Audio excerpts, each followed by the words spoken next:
Hello everyone. Welcome to Systems Medicine, Lecture 10.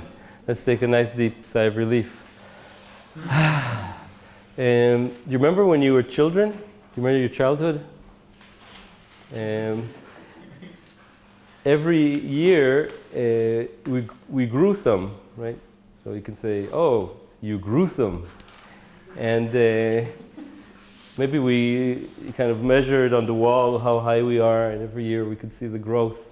So that's what we're going to talk about today, is children growth and the remarkable resilience of the growth curve for a certain person, despite a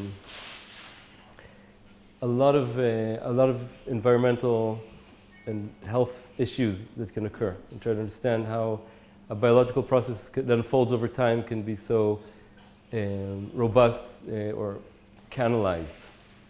That's our program. Take a nice deep breath. We want to understand how childhood growth is canalized. Of course, I'll explain. And, just as an overview, we're approaching the end of the course. Next class, I'll tell you about the final exercise instead of an exam. And we have 2 more lectures. And behind us, we can survey wide areas of physiology that we've covered. So from hormonal axes through aging, inflammation, cancer, and today we're going to return a little bit to hormonal axes, look at them from a different point of view. On our journey, we're in the yeshoret achrona of the course. Take a nice deep breath. Kind of sad. I want this course to go on. It's great to be a teacher in that position. So we talked about childhood, and when we measure growth, I'm sure those of you that have children know this very well. If this is age and this is height, right? Basically, you're born a certain height, and you experience in the first year a very fast growth, which slows down. And around puberty, which is at age 12, let's say for girls, and 14 or so for boys, nice deep sigh of relief, there's a kind of a growth spurt. I'm exaggerating a little bit. And then you approach the adult age. That's how childhood growth goes. And then you start to shrink. And then at long times you start to shrink. We're going to talk about the beginning today. And so you can also maybe plot the height velocity.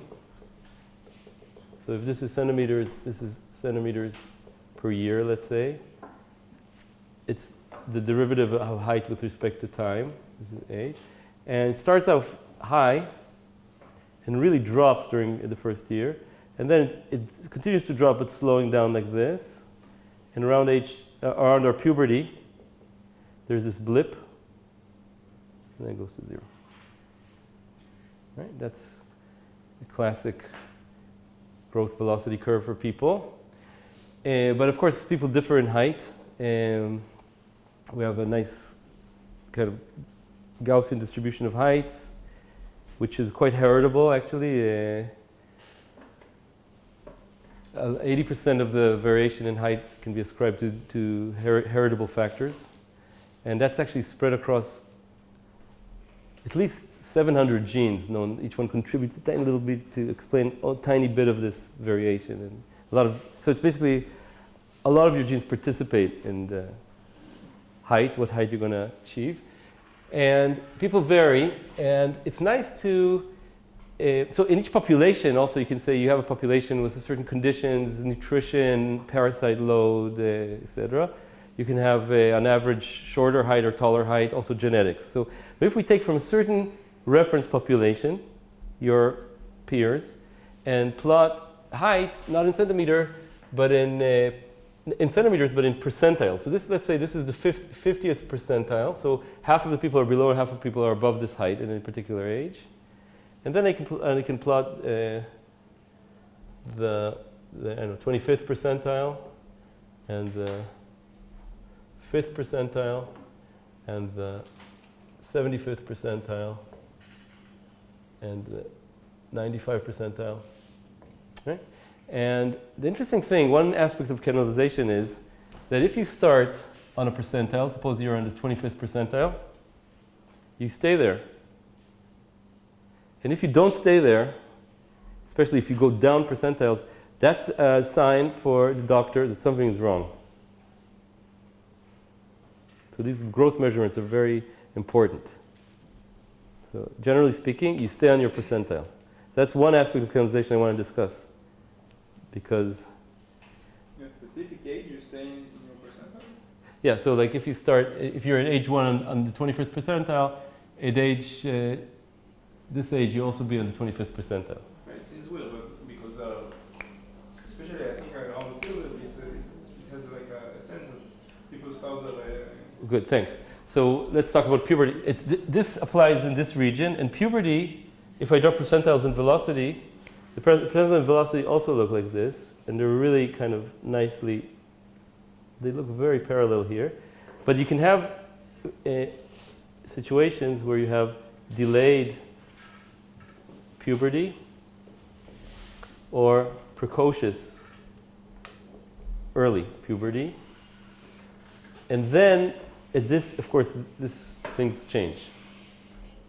And the factors that control puberty are really, I think, a mystery. I don't understand. What in the body sets a time scale of 12 years or 14 years? And of course, different. But that's something like a open problem. Maybe in your final problem set / exam, you'll solve that problem.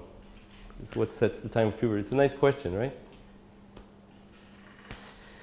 All right. So, for example, my 3 daughters, Geffen is now starting puberty. She's 11. Tamar is in this childhood region, and also Carmel. That's their ages. 3 daughters. And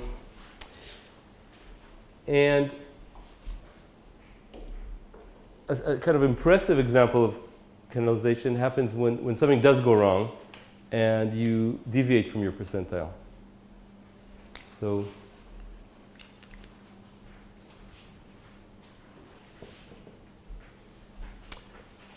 hey, you deserve a nice deep welcome breath.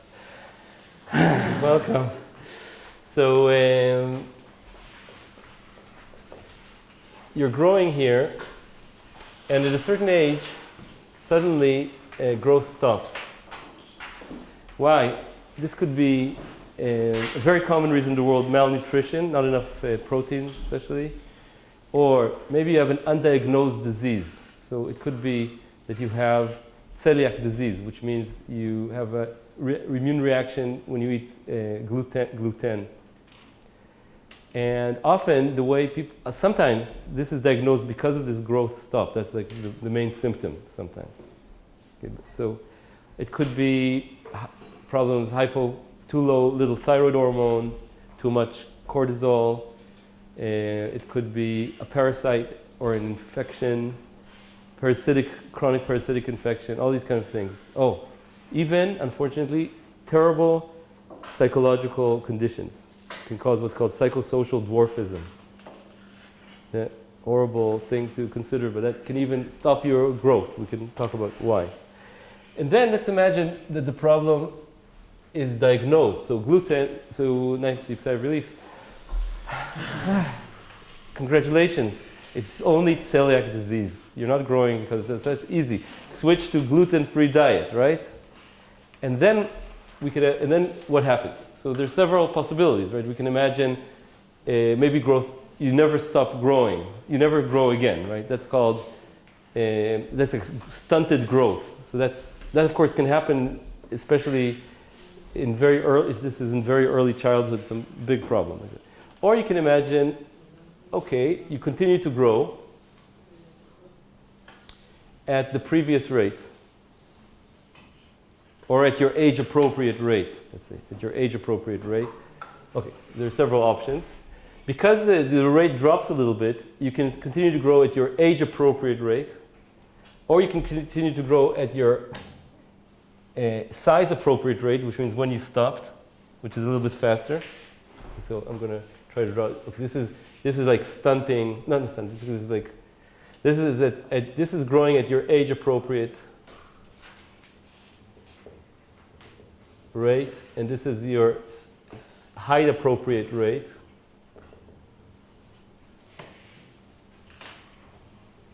But what actually happens in many situations is this. So if I continue like this,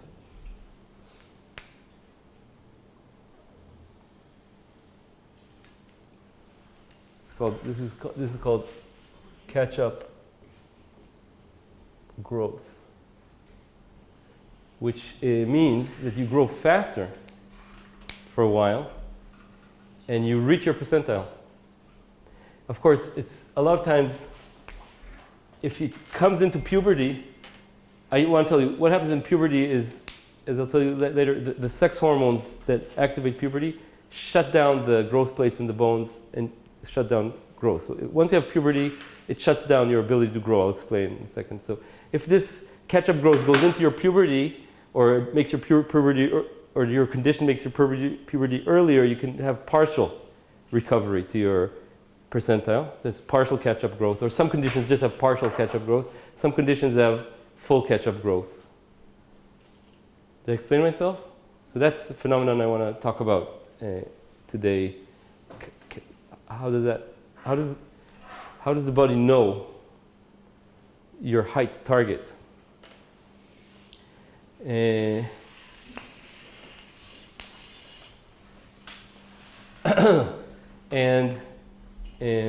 I just want to say everything here, you can find cases, everything here can happen, right? So sometimes you have this, sometimes you have this, sometimes you have partial, but this definitely exists in a sizable amount of cases because growth is dependent on many situations. So once you diagnose celiac disease, once you diagnose that there's too little thyroid, you give thyroid hormone, you get catch-up growth. You diagnose there's a tumor secreting too much cortisol, you take out the tumor, there's catch-up growth. Nice deep sigh of relief.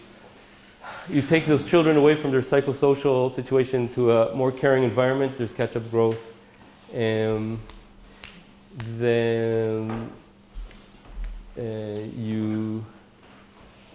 okay. So how does this happen?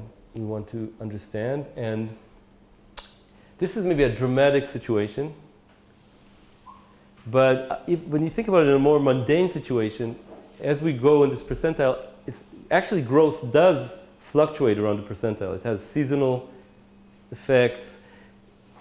Maybe your nutrition changes, could be infections. So it does go up and down like that. So even because of those environmental effects, you still need like a steering mechanism to keep you on your percentile. Otherwise, you'll have diffusion in percentile space because those fluctuations will not exactly cancel out, and you'll start going up percentiles, down percentiles because of the month scale changes in conditions, nutrition. So what keeps you on the percentile is this related mechanism. It's like a little catch-up growth or slow down growth to correct all the time. Did I explain myself? So one is called canalization. It's problem canalization. Okay, let's take a nice deep sigh of relief. Right. So this effect was noticed in the beginning of the 20th century at least reported. I'm sure it was noticed by the ancients. But in cows, like when you have starved cows and you give them food again and they recover, catch up growth. And then in the 50s and 60s, doctors started measuring this and noticing that this growth rate can be up to four times larger than this growth rate. So it's like it could be quite an impressive situation. And this was people like Tanner and Dr. Tanner, and started to think, what is it that could be doing this? And this was the era where all these hormonal circuits were discovered and the neuroendocrine circuits were discovered. So they said one theory that was around 1972 for this was called the sizostat theory. So size means size, and stat means, it's like a thermostat, right? Thermostat for size, you can say. Well, actually, it's not for size, it's for maybe, what would you call it? It's a thermostat for your final height, maybe. So what's your final height? It's how, so they said somewhere in the brain, there has to be a store, somewhere written, what is your final height? Or maybe what should be your height at this age? And then something in the body needs to compare your actual height to that final height. And if it's different, to send a correction signal to make you grow faster. And so it's a feedback kind of idea where you need to have a set point.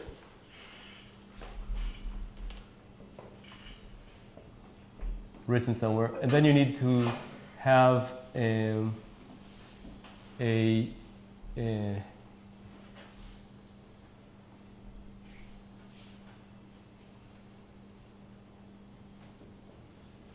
it's like an engineering thing where you have like this is your growth velocity and this is your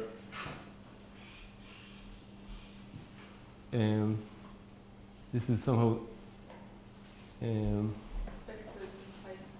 It's a sensor that expects what height are you right now and how are you going to be if you continue in this velocity. yeah, so what should I write here? Sensor.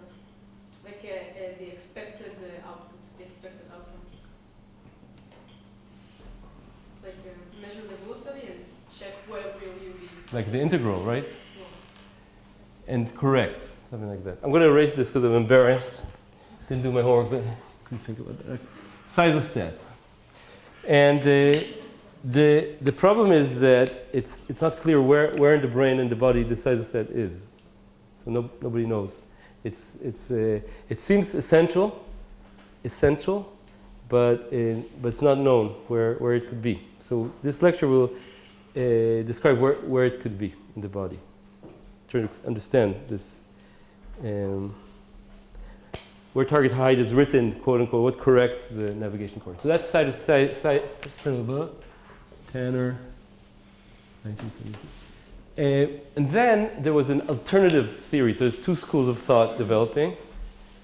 And the alternative theory starts from this experiment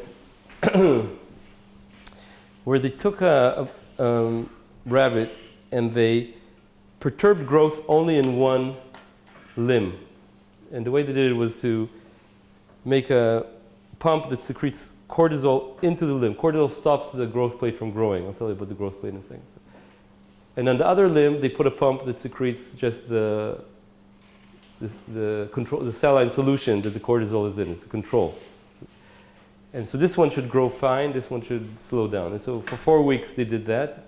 So if it's a systemic thing, like a sizostat, then it should not be a local effect. So what actually happened was that this limb with the cortisol for 4 weeks, it really stopped growing. But when you stop the cortisol, it had catch-up growth. That shows there's also a local sizostat. It's like a catch-up growth just for that limb. I have to say, in that experiment, the other limb also grew more. So there was a little catch-up growth for the other limb. So there is also a systemic component. But there's definitely also, apparently also, a local component in the bone. So I want to tell you about how the bone works, how we grow, the biology of that. And then we So that's it's called the growth plate. Did they end up the same length? No, they didn't. It was a partial catch-up. It grew 4 millimeters less, but in the adult it was only 2 millimeters less. So it was partial catch-up, thanks. And this one grew an extra millimeter. So from those 2 millimeters, it's probably 1 millimeter local and 1 millimeter global, and it's not full catch-up. It's very nice to read those papers from the old times because why? The abstract doesn't start like millions of people suffer from growth retardation. Therefore, it says we took 14 rabbits and we. So this is the name is Baron. 1994 theories. And the growth plate is local control, you can say. And I want to tell you how this works. It's really very interesting.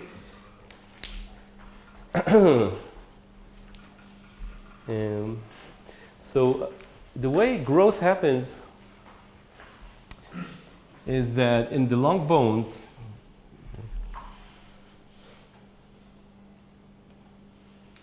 on both sides, I'm going to exaggerate here, there's a region called the growth plate.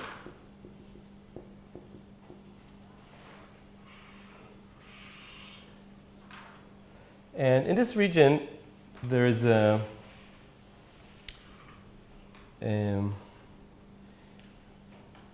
there are these a storehouse. It's called the resting zone. The idea is what happens is that cells divide and grow in size. It actually pushes your bones to grow. Okay, so that's where growth. Sometimes kids say it hurts around the knees when you grow. I know if you have a growth spurt. So. And this resting zone cells are they're waiting there, and they differentiate into, so we'll call these cells S. They're like stem cells, except they don't divide. And they differentiate into chondrocytes. We'll call them D. These are the bone cells. These ones do divide. Let's say 30, each one makes 30. And then they grow into these cells that are long, 30 microns across, and then they die and join the mineral part of the bone. So all the time you have cells growing, expanding, and dying, and this thing kind of pushes like that. So when they die, do you have patches of death in the bone? Patches of death. Well, they die in a very nice, organized way, just like the skin. It's very similar to the stem cells in the skin that make up the dead cells here at the end of the skin. So it's like orderly process of dying, and actually they get full of these fibers and extracellular matrix, and they lay down the structure for the bone. Did I answer your question? Is it patches? I'm just curious. Once something is stiff and solid, you need a way to still grow and be still soft, but still really organized die and not have locations when you have some depth, some amount. I see. How homogeneous you're asking in this direction? Yeah, I don't know. It looks, from the pictures I saw, it looks pretty homogeneous and packed with cells. Okay, so the growth plate hypothesis is actually quite elegant. It says that you're born with a potential, which is the number of these resting cells. It's a little bit similar to the number of eggs you have. A woman is born, or after birth has a certain amount of eggs for all life. And normally they differentiate and die. When you stop growing, the theory is, you also stop this process of losing these cells. So and during this disease period or malnutrition period, you stop the loss of these resting cells. And when you return to good conditions, you basically still have your potential, which is the old number of these cells, and they resume growth basically at the same velocity as when you stopped growing. And something in the bone does this reduction in velocity. It's also has the name senescence. It's not senescent cells like we discussed probably, but any process that changes over age, you can say. This is senescence in childhood. There's some process that slows this down that's being researched, not exactly clear. And when puberty happens, what happens when puberty happens, it shuts this down. It basically, this growth plate fuses and you stop the process, even if you have some resting cells left. Did I explain it myself? how this theory works, and it's a matter of research to understand this local control. And Barron also says the bones grow, right? So actually, it's quite incredible. Suppose this bone grows, okay? Suppose that my blood vessels didn't grow with it, or my muscles, or my nerves, or my lymph nodes, or my tendons. Any one of these, I would have a useless appendage and very low fitness. So how does it happen that all these things grow in a coordinated way? You can ask, right? So one nice principle is that, I don't know if I discussed this in the course, follow the bone. Did I tell you about follow the bone? No. Follow the bone. So one nice principle that happens is that when muscles grow, they do, I'll tell you about blood vessels. When blood vessels grow, so if there's a tissue that doesn't have enough oxygen, it says, give me more blood vessels with a chemical called VEGF. And then the blood vessels do this random search.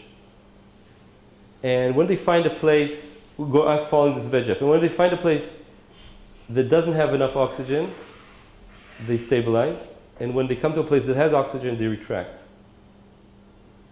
And that's a random search process. And just to prove it, if you do this and you look at these lines here on both sides of your arms, you should see that they're different. Like I have this. Do you see it? So that's because it's a random search, basically, that made your blood vessels. Also, the muscles that follow the bone, and the nerves that follow the muscle, and the cortical regions in your brain grow when they have good nerve input. So everything is like follow the bone, apparently. So that's how you grow. But you also need growth to be symmetric on both sides. It's really a very interesting problem we're just touching here. So symmetry is not obvious. So we talk about percentiles, canalization, catchup, mini spurt, seismostat, the growth plate. Let's take a nice deep sigh. Huh? Oh yeah, I didn't mention it, so thanks. When I said that height isn't perfectly constant, in fact, there's another interesting phenomenon. It's just for growth aficionados. If I look at height velocity, and now I zoom in on a period of a few months, and I am very obsessive. I measure your height every day with a very precise ruler, okay? The velocity, and this is 30 days, 60 days, 90 days, does this. This is called mini growth spurts. It's a well-characterized phenomenon in people and in animals of no clinical significance. And the amplitude here is on the order of 0.1 millimeter per day, kind of. Am I right? That's that? Yeah. Which, by the way, you can calculate this 30 microns. How many 30 micron cells you need to get 0.1 millimeter? So, huh? What? 3? 30? So a millimeter is 1,000 microns. 30. So you need, these are 30 microns. So you need, I think you need 3, don't you? 3 times 30 is 100, as we all know. And 100 microns is 1/10 of 1,000. And 1,000 of microns is a millimeter. Am I right? So it makes sense that the growth rate, very fast growing cells can make three divisions like that. That's like really fast growth. So that makes sense, right? The growth. But you know, just like we have these ups and downs, and the period is 30 to 50 days. But 3 all over your body, right? You can have one in your knees, one in your, Oh, thanks. in your head, and this is the 3. Great, thanks. I actually, thank you for that correction. What you're saying is you can have one here, one in here. Yeah. One here. Yeah, good. So you don't need 3 at the same time, right? Because maybe that's too much to ask. That's too much. It's too much actually for a cell maybe to do. It's maybe the world record. 8 hours is like immune cells, and most cells it takes a day or so to have a normal cell cycle. So thanks. I feel now better for this. Yeah. Isn't that because we grow at night? This is the... Yeah, thank you. So I just want to say, this is, do we grow at night? This is days. So here the period is 30 to 50 days. It's a month. But I want to thank you for this comment, because it's true that we grow at night. I'll explain in a second why. But we do grow at night. We do grow now, soon I'll tell you why we grow at night. Okay. So, This period constant? the period is not constant. So this 30 to 50 days in children, so let's say age 2 to 10, right? But it's more like 10 days in infants. But in a subject, like Ah, constant. in a subject, yeah. So over the data we saw, like we have like a few months, it looks very constant, the period. The amplitude is more noisy. Yeah. But I don't know about measurements where you go back a year later and do this again, or 2 years later. Do you know about that? So that's a good question. Yeah, the period. Yeah. Yeah, question about the growth rate. So you said that if someone starts growing at a slow rate for some reason and goes outside of its percentage, then Typically, the yeah. catchup growth, if it requires the reason Yeah. for the slow growth, so does it also work for the opposite when it starts to grow faster? Or is there a phenomenon like that? So this is like the question is, if you do a perturbation and make growth faster, is there then and you stop that perturbation, is there a corrective period to go back? I don't know the answer. Huh? Catch down. I think it should be for small perturbations. Actually, I'll show you today that it'll happen for small perturbations, but I don't know for large ones. And in general, in this field of children medicine, people usually complain about short stature and not about tall stature. Even though there are genetic diseases like gigantism, we'll explain soon, and acromegaly and things like that cause real problems because bones start overgrowing and you get pinched nerves, and it's not a great thing. Okay. Do So, adults also show any growth rates? So adults don't grow generally. So if you measure adult height, you won't see a change. This is. But we're going to explain these two in this lecture. So, all in one. Okay, it's like, if you think about it, it's like another diagnostic for our little navigation system. When you have a control system, you simply.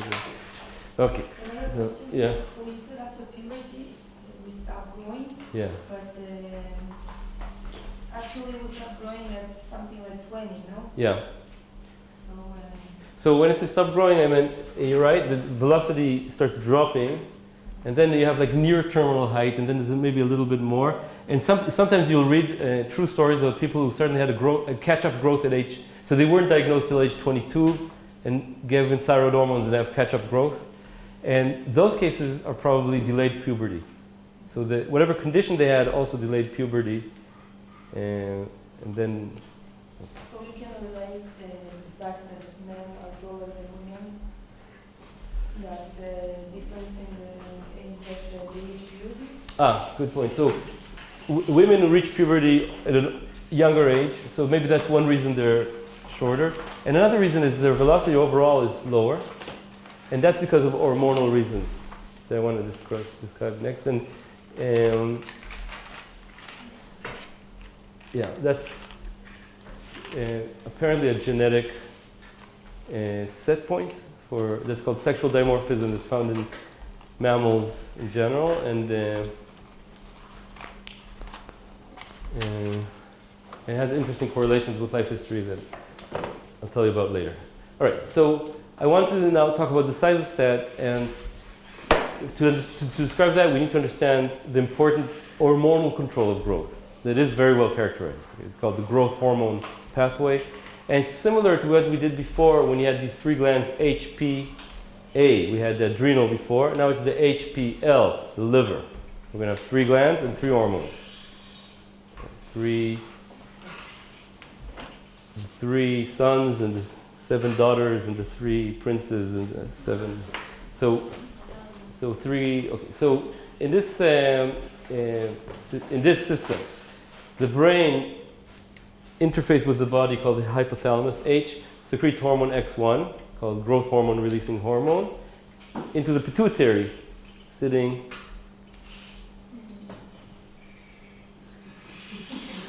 in the intersection of these two, right? Okay, so that's the pituitary. And there, the pituitary secretes growth hormone, X2. If you maybe heard of growth hormone treatment, like the famous soccer player Messi got, it's X2. And that tells the liver to secrete IGF-1, X3. And X2 and X3 together are important for growth. And how that works, X2 is responsible for making these store cells become D. And X3 is responsible for their proliferation and growth. And X2 also makes the cells here secrete more X3. So there's also local X3 secretion in the bone. Details. But that's how X2 and X3 are important for growth, right? So we can write, if we want to, that the height velocity is some weighted average of X2, well, not weighted average, right? It's something times X2 plus something times X3, where these somethings have to do, for example, with your body, your growth rate of the cells, how many stored cells you have, genetically determined. But the more X2 and more X3 you grow, that's why you give growth hormone therapy, because you want, and they have, each one of them is important in different ways. And growth hormone also has metabolic, it basically, it has a lot of effects on the body. Okay, it makes the muscles grow because they store protein, and it makes the glucose, it gives you insulin resistance, so there's more glucose in the blood, and it's a metabolic hormone and a growth hormone. It's one of the things to understand. It's like a hub of, it compares your nutrition to how much you need to grow. And also in adults and in old age, these hormones, so if I plot here, growth hormone is a function of age. Now I'm talking about, this is infancy, childhood, puberty, adulthood, old age. So also in adulthood, you need these growth hormones and IGF-1 because they are also responsible for your maintenance growth. So we talk every lecture, I think, that we have to replace 120 grams of cells every day. So these hormones are also responsible for that, for the maintenance production of cells all the time.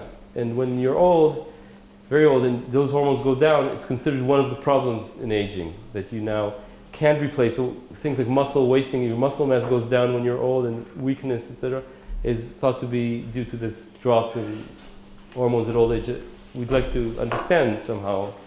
Even though growth hormone therapy at old age doesn't seem to be working very well for some reason.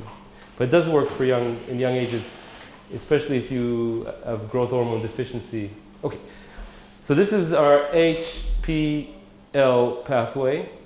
And what I want to do in this lecture is to analyze it mathematically and show that it has the features of a seisostat.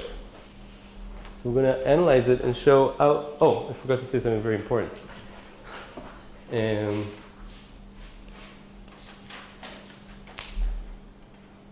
going to say in a second. So our goal will be to show that the HPL axis can be a seisostat. We propose that it's a place where the seisostat can be. And so to do that, I'm going to write down some equations. I'll tell you the answer kind of before we start.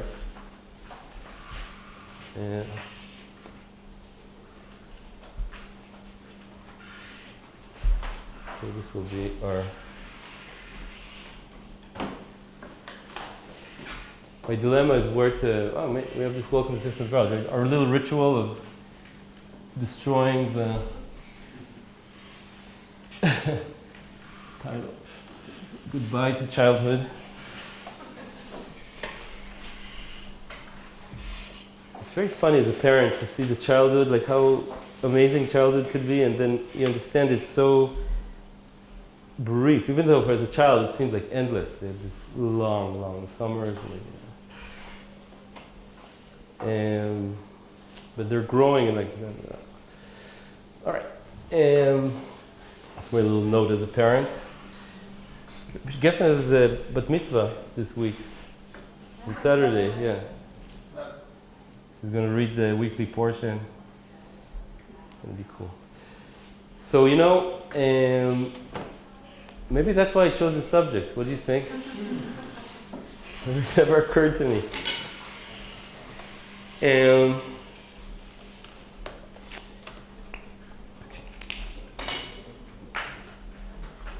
I gotta collect myself. The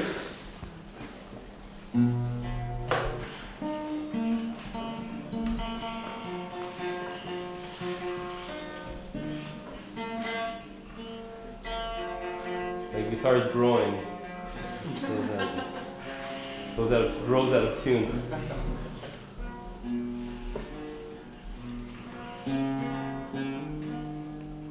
Inch by inch, row by row, we're gonna make this garden grow.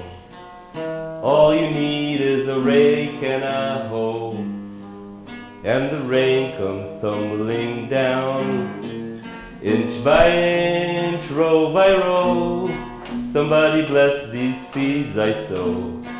Somebody warm them from below till the rain comes tumbling down. Inch by inch, row by row, we're gonna make this growth plate grow. All we need is some resting zone cells and growth hormone comes tumbling down. Inch by inch, row by row, somebody bless those cells I sow. Somebody warm them from below till IGF comes tumbling down. Take me home, country road. That's John Denver sings it.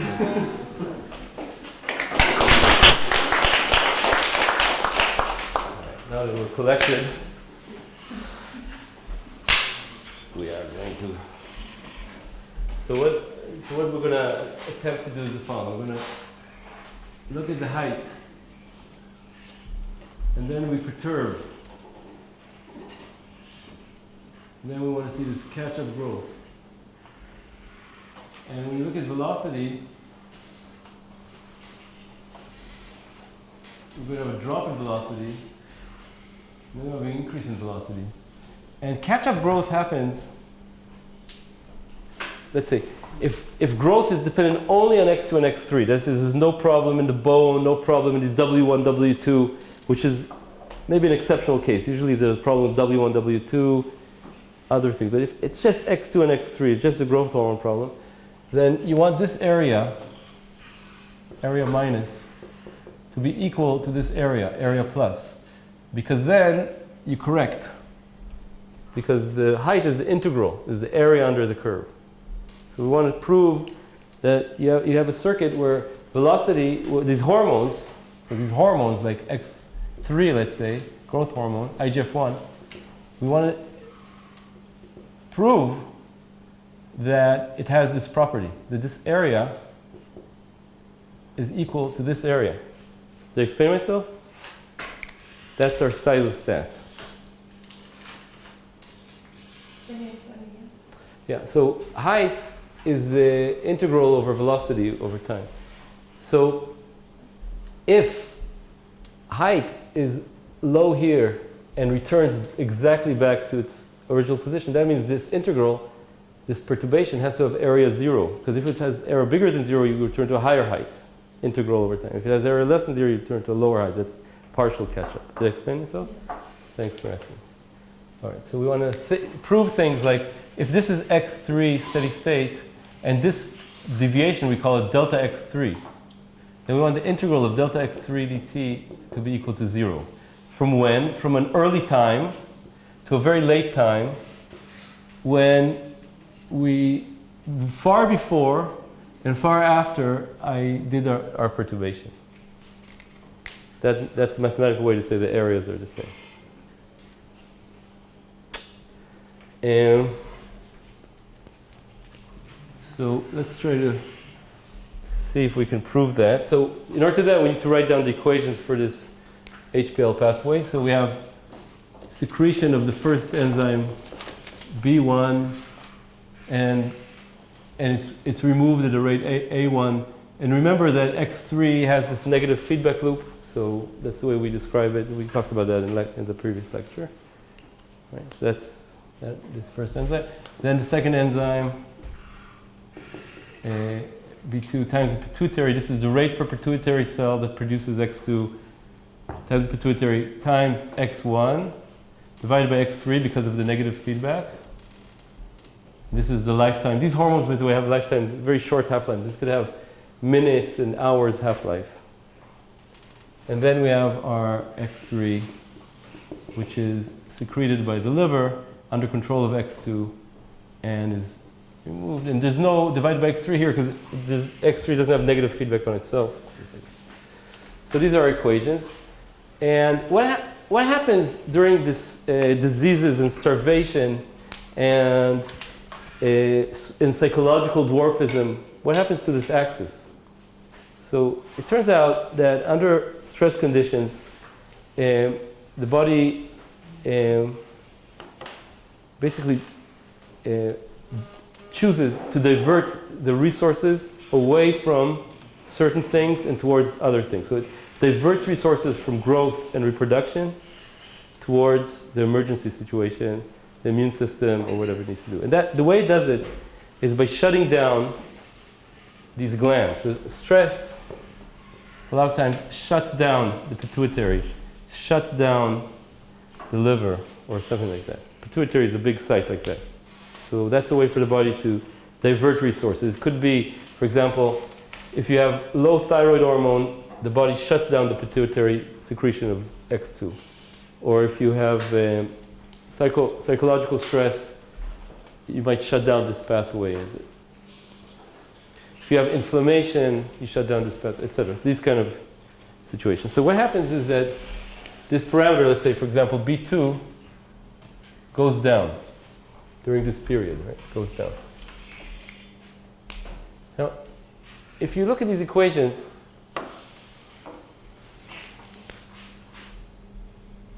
time, age. This is the parameter B2 is now going down.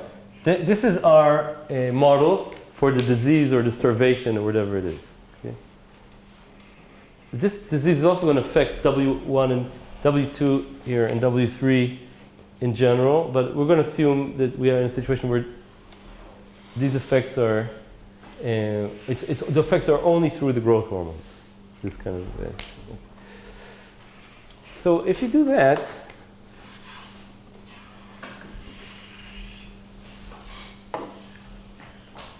now I'm talking about this. Let's say this is a period of, let's say, of 2 years, right? I want like a long, or 1 year or whatever, like a long situation. So what happened? If I shut down B2, X2 production will go down within hours. Therefore, X3 will go down. Therefore, X1 will go up because now we don't have the negative feedback. And it'll stay there. And when we recover, it'll go back. And we have no catch-up growth. Just have a reduction in growth, and then return to previous growth rate. Isn't X2 supposed to go up once X1? Yeah. Once X1, I see what you're saying. So it should like do this, and then this should do this, and then this should do this, and reach some new steady state, right? But this actually happens, you're right, but this happens like this. Because these are all time scale of hours, so you reach a new steady state within hours. Thanks for this one.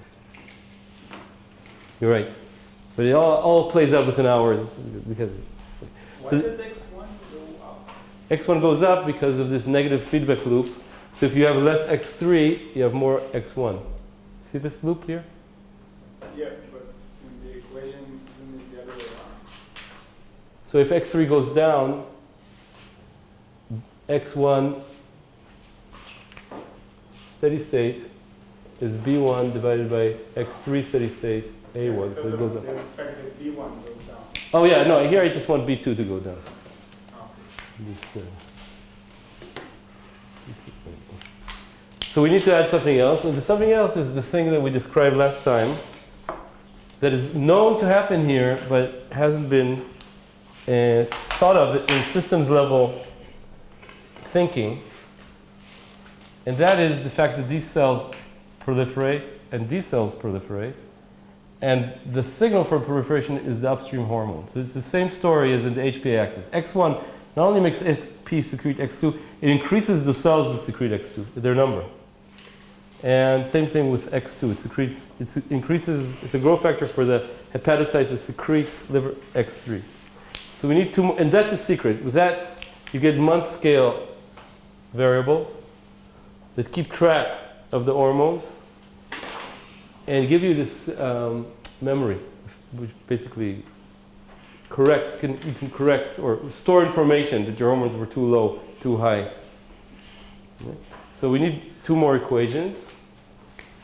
One for the mass of the cells in the P, which is, so they grow because of X1, and the liver grow because of X2. And these parameters are the only parameters we're going to need to care about. They have to do with the turnover time of the tissues, which I should tell you what they are. The turnover time of the pituitary is 60 days, and the liver is much longer. It's a slowly turning over organ. It's about 300 days. So we have here slow time scales, two different slow time scales, 60 days. So this is about a year. Yeah. And what's going to happen now is a different picture.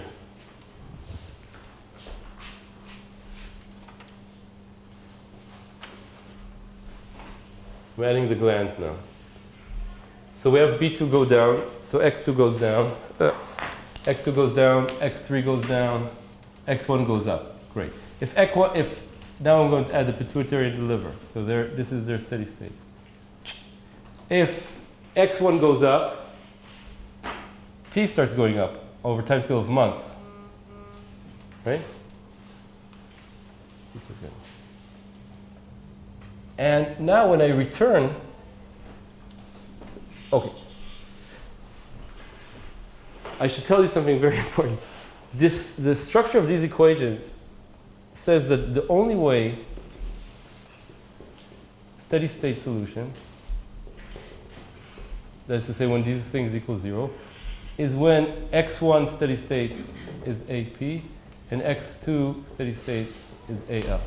Which means, another way to say is that within months, these glands are going to change and make X1 return to its steady state that was before, because these numbers are the same as they were before. X1 is going to do that, X2 is going to do that, and because of this equation, if X1 returns to steady state, X3 steady state is just B1 divided by A1 X1 steady state, which is just B1 divided by A1 AP. So X3 is also going to turn to steady state. And that is because of this way the cells are like integrating, the cells are changing according to the error between the hormone and its set point. So this is like the set point. This is the error. And then these glands are changing, and they're changing and affecting the system in a way to bring this error to 0. So this is an amazing feedback loop where the tissue size doesn't stop changing until hormones return to their set point. It's a nice controller.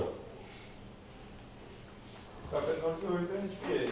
Just like in the HPA, exactly like in the HPA. Same idea. Except this time it's the growth axis. And then what happens is, now pituitary is, but at the end of this disease, the difference is the pituitary is larger. So because the pituitary is larger, when we go back to normal, the same amount of X1 meets a larger pituitary and you get a burst of growth hormone. So after you have this.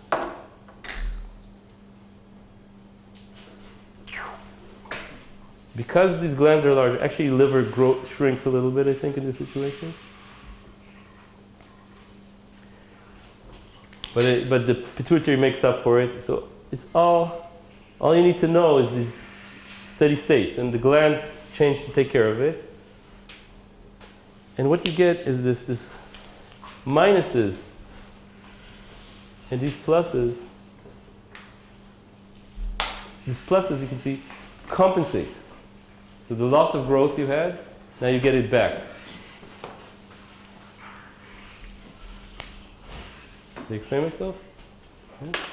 And soon the next step I'm going to actually mathematically prove that in some cases, in some limit, it's exactly equal, these integrals. And more generally, it could be slightly different, and this plus could even overcompensate. That's what you get when you solve the full nonlinear equations. You get more than catch-up growth, but because growth is slowing down, that's nice design because it's better to overshoot because growth velocity is going down because of this phenomenon. But for small perturbations, it's exactly the same. But I'm going to actually pause now and ask you to pair it up and see. Listen to the other person's questions, ask some questions about this whole growth biology and mathematics. So enjoy. Pair up. It's a good time now. Don't leave him alone. Don't leave him alone. Don't be a stranger.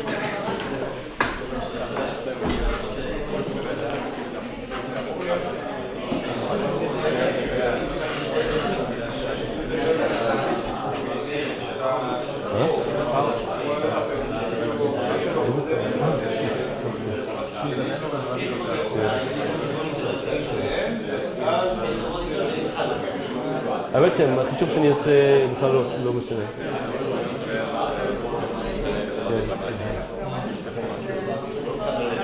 טוב שאתה...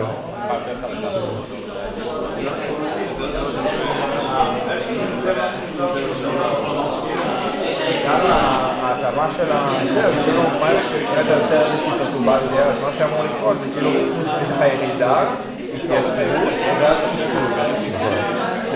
מה שרואים. אני חושב שהסיטואציה שבה אמורים לראות את זה, זה באמת שהירידה היא דבר שיותר ארוכה מהזמן הפיצוי. שזה נגיד, בגלל הכבד זה יכול להיות שנה, ואם אתה עושה את זה, אז אתה צריך לראות התרוששות בגובה. ודבר שני שצריך זה שלא נדפקים הפרמטרים האלה.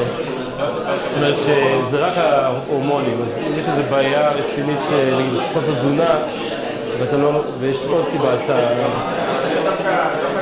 צליאק, כמו שאנשים חושבים. אנשים צליאקים לא נעשים ממש גמדים. הם לא נעשים ממש גמדים. אני חושב שזה באמת מה שאתה תצפה. אני עונה לך, אני חושב שאתה מצפה לראות חזרה כזאת. מגניב. מעניין. מחזיק את האינפורמציה על המחסום בגודל של הפיטורי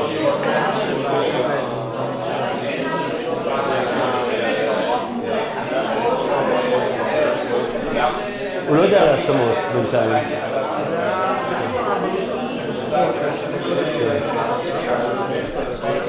הבלטות רק יודעת על ההורמונים.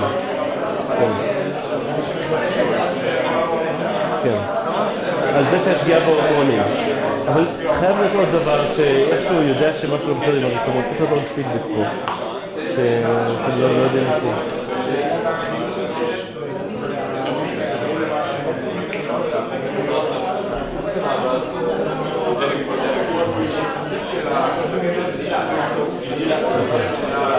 זה רואים את זה בסייקוסושיאל דוורפיזם הזה. אני חושב שצריך סטרס מאוד רציני כדי לעצור גרוב.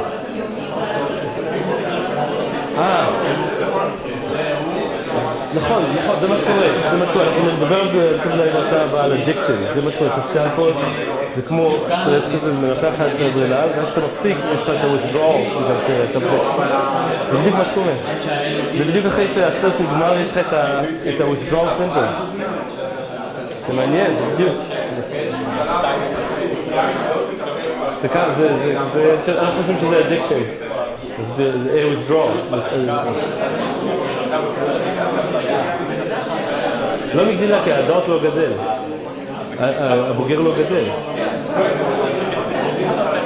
ה-HF1 וה-growth hormone יעלו, ואז הגרowth hormone הוא diabetogenic, כאילו עושה לך insulin resistance. זה לא טוב.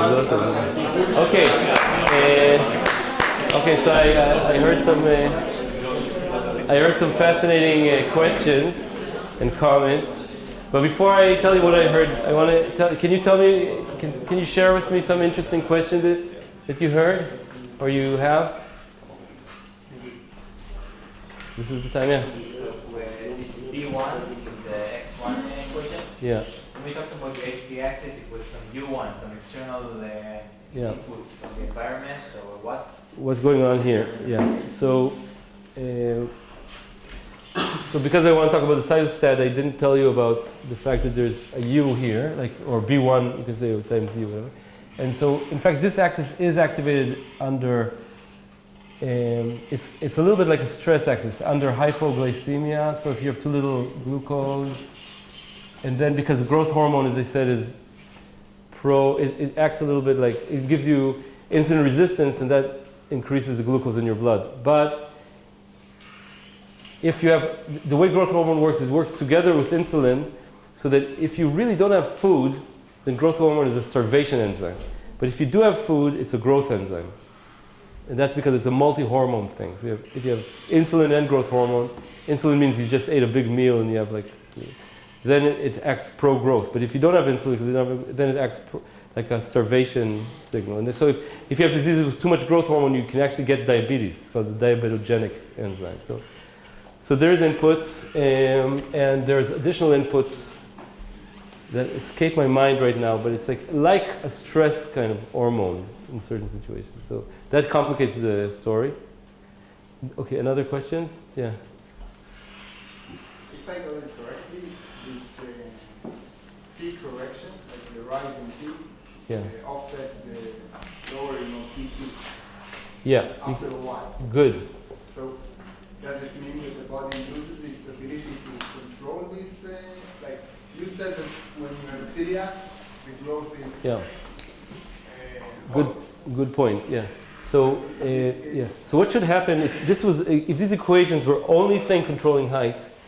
Then when x2 and x3 reach, if the perturbation is long enough, so x2 and x3 reach their steady state, then actually height should recover. So that you can see that sometimes. That it's not exactly flat. But if your condition affects these terms too,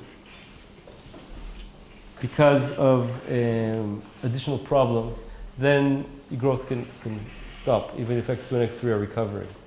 So I would predict that in certain situations, you'll see a reduction in growth for about a year, which is the time it takes the liver to come back to steady. And if your perturbation goes beyond a year, you should start to see a recovery in the growth rate. This means that the body loses its ability to control it from this P2 mechanism? Yeah, so what you're saying is that then you can't have full catch-up, but maybe you don't need it, because if this was all, you start growing in your age-appropriate rate, and then you have catch-up only on the delta that you... That's what I'm saying, it's only this loss is equal to... So you would... So then you would have a catch-up growth like this. So but that's interesting, right, from the mathematics. So it's like this models basically give you testable hypotheses. Now you can look at growth curves and try to understand what's going on. So that was your comment too, I think. And there was another interesting question that you asked me. Can you remind me? About Sorry. It was about stress. Yeah. Because if stress affects this axis. Affects it, and is it an adult, right? You're asking about an adult. Yeah. And also about storage information. Yeah. So indeed, as adults, it's interesting to think what happens with this axis. When we're in periods of stress, what happens with this axis, and whether after stress goes away, you get a burst in growth hormone and IGF-1, which I just said could lead to diabetic conditions because it makes insulin resistance. And I don't know, I have no idea. I mean, it's an interesting hypothesis because as adults, this axis is very important, and maybe in old age, maybe it's a way to boost. I don't know, who knows? The storage of information, and also in this axis, in this picture, the glands only know about the hormones. They don't know about the bones. So if there's a problem in the bones here, this can't register it. Even though there is a way, maybe, because IGF-1 is eaten up by the cells that use it. So if you have usage of IGF-1, it affects its levels, and that could affect this pathway too. So. And X3 is also in the bones. And X3 is also secreted by the bones under the control of X2, which is interesting.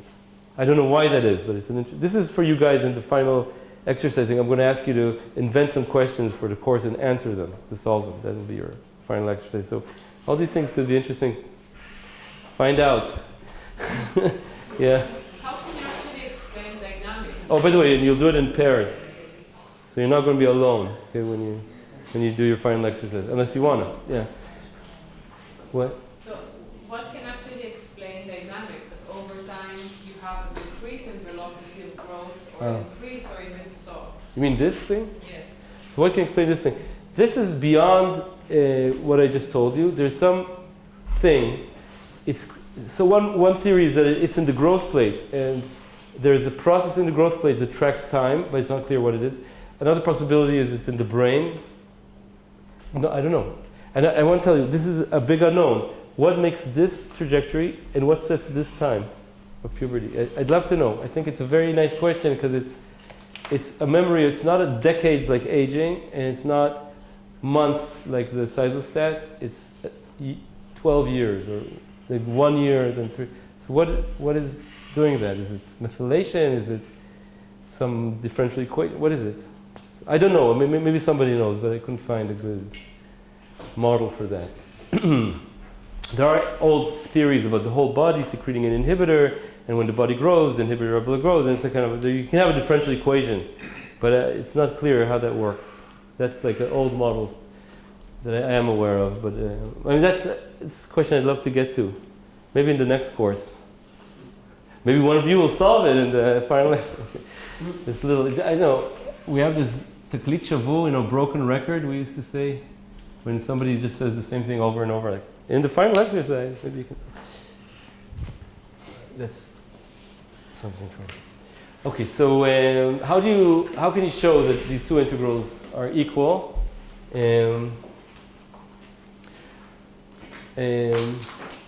What do you think? Should I do it, or should I just write it in the lecture notes? Maybe we should just skip it. Skip it? Yeah. Skip it, right? Skip it. I'm going to skip it. Okay,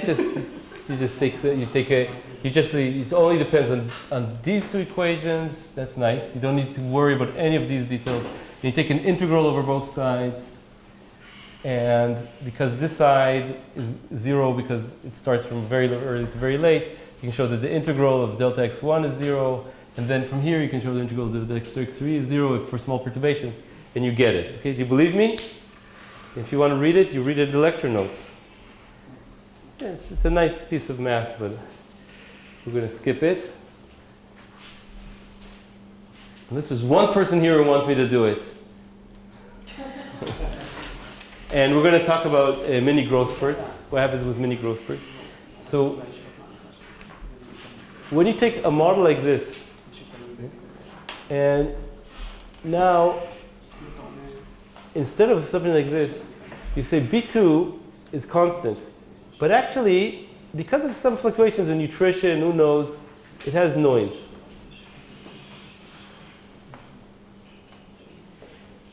Okay. So this could be noise that varies from hour to hour, day to day, I don't know. It's not every 30 days, it's just noise. Because of everything I don't know about this environment I'm putting in this noise. Okay. And you put it into these equations, because they have this feedback loop with a month time scale, what you find is that x2 picks up this noise and starts making oscillations whose time scale, okay, can calculate from these equations, from these 60 days and 300 days, and from the relationship between the x2, exactly what this function is. It's not exactly x2, it's x2 to the power about 1/3. And you can calculate it. You can calculate it from the linear equations, and you get something like n times square root of 60 times 300. So as often happens in spring, the period is like the weighted geometric average of the two periods, and you have this thing, and you get 30 days. What is N?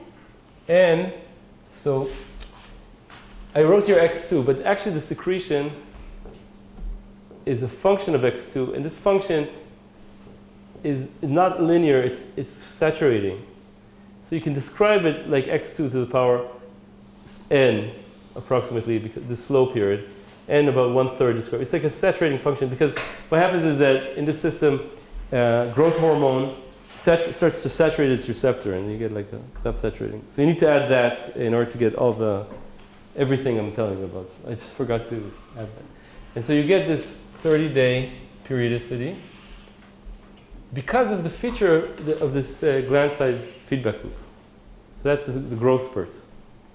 And you even get that the period should be very constant, but the amplitude of each of these spurts should have a distribution that you can calculate. And the amplitude should be more noisy than the period, basically. How can you get from noise in the scale of hours to great. So how can you get from noise in the scale of hours to noise in the scale of weeks? So I'm going to draw something. Maybe you can remember this picture.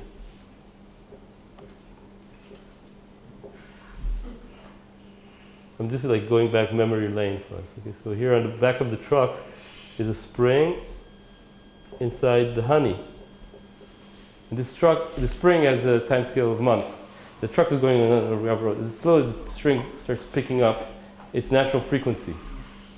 Just like in bipolar disorder, the model for bipolar. Here it's growth hormone. Yeah. Yeah, I'm with you.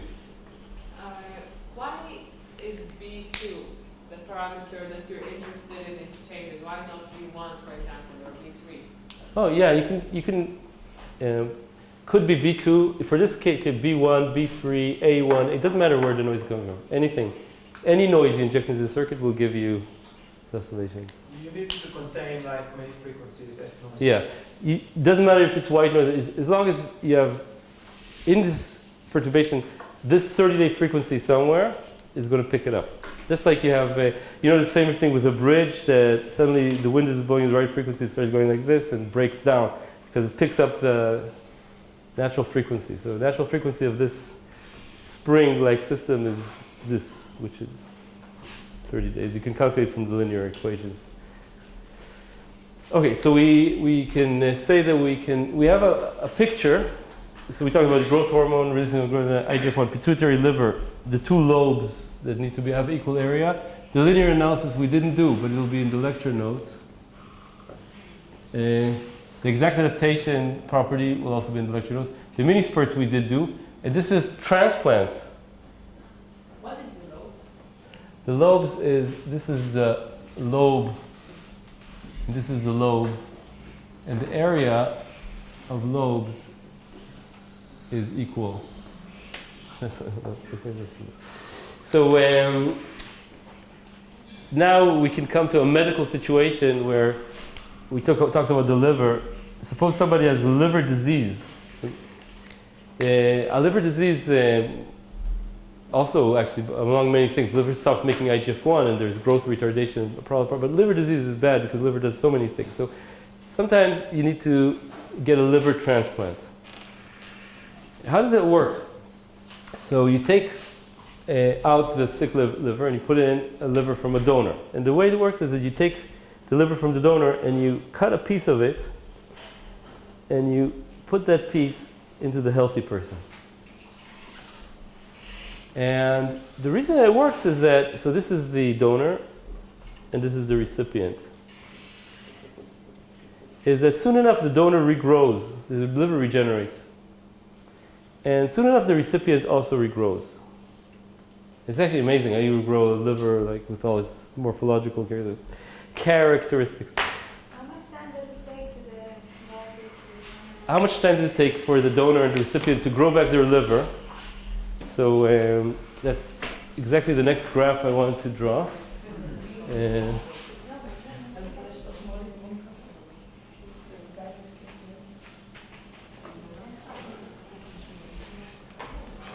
So we have the time, and this is liver L divided by L normal, right? So this is L normal. So the way it works is this is 30 days, right? It's a 30-day time scale. So this is the donor. Okay.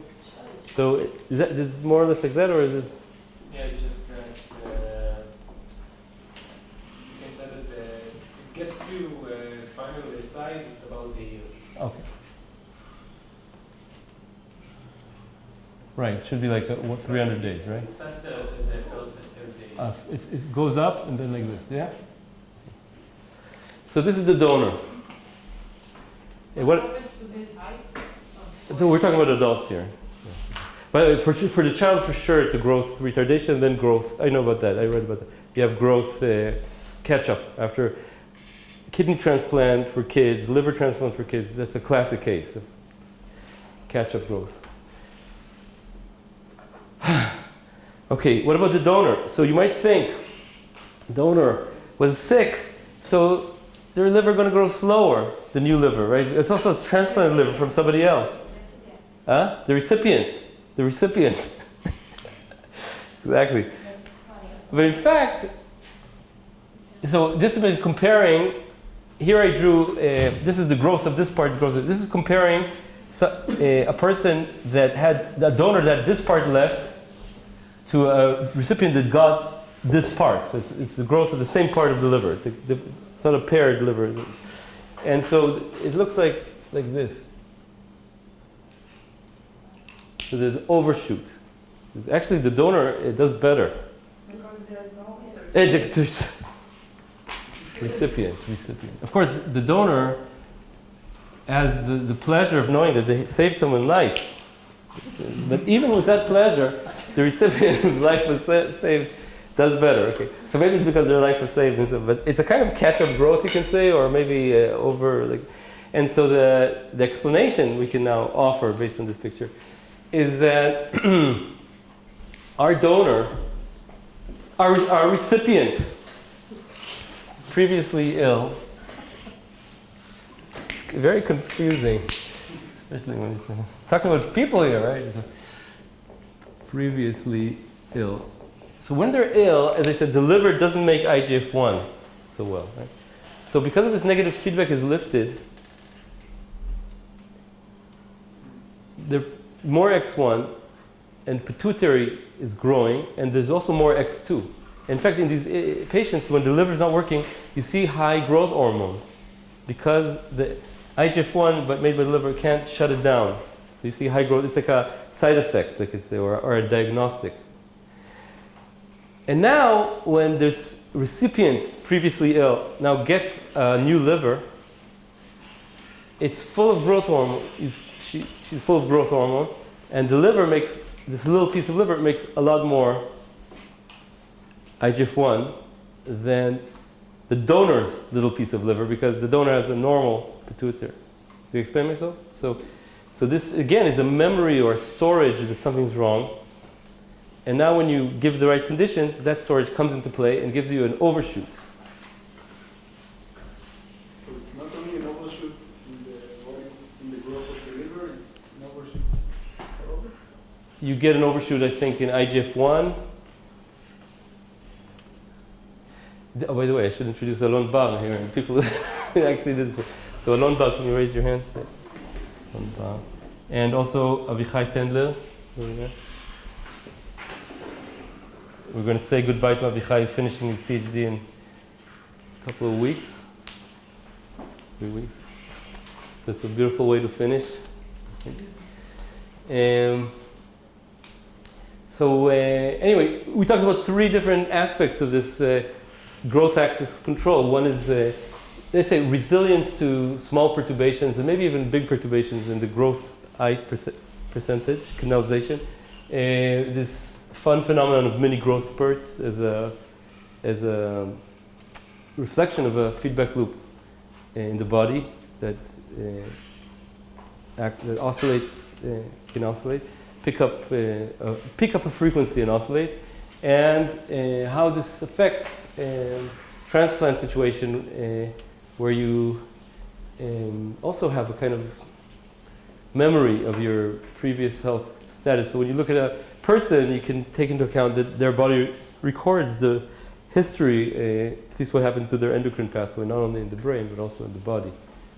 And many things left to discover, like the questions you ask, what makes this trajectory, what sets the time of puberty?